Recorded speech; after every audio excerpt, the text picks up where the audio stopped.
Dr. Natalia Wheatley has reiterated the importance of constitutional reform for the Virgin Islands, noting that while the process has long been on the national agenda, a series of disruptions, including natural disasters, the COVID-19 pandemic, and the Commission of Inquiry, have delayed progress for nearly 2 decades.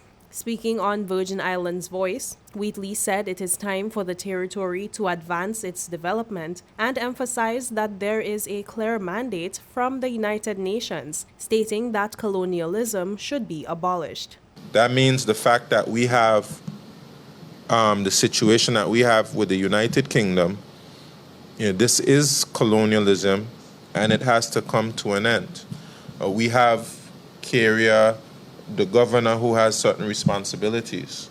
We have the United Kingdom that has certain reserve powers. There's an unequal relationship between the United Kingdom and the BVI. The United Kingdom, just as we witnessed over the past 3 years, has the power to be able to suspend our constitution, take away our democracy. They have the power to impose things and force things on us. And the United Nations is saying that situation must come to an end. Responding to questions about the practicality of self-determination for a small territory like the BVI, particularly in areas such as disaster assistance and travel, Wheatley stressed that the right to self-determination is a universal human right. He explained that while the United Kingdom provides certain types of aid, this support is governed by the official development assistance rules and is not always as straightforward as it appears. You spoke about who's going to help us if we have a disaster. Well, we had the worst disaster in the history of the Virgin Islands that happened with Hurricanes Irma and Maria. And other nations were impacted by hurricanes as well.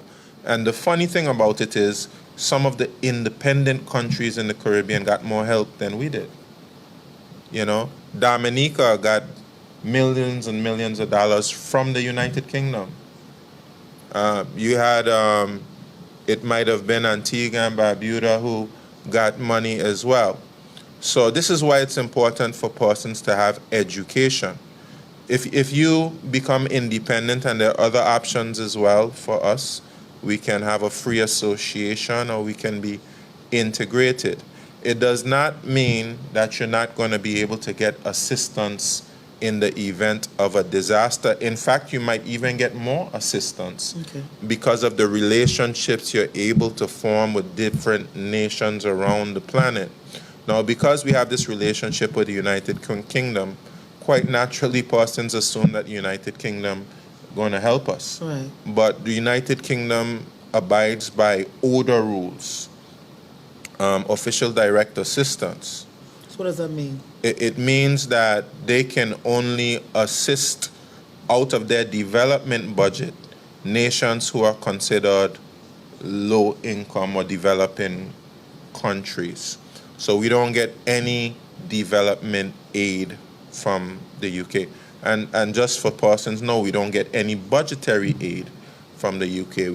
We haven't had budgetary aid since the late 70s when my grandfather, Willard Wheatley, became the first Minister of Finance and took us out of granting aid.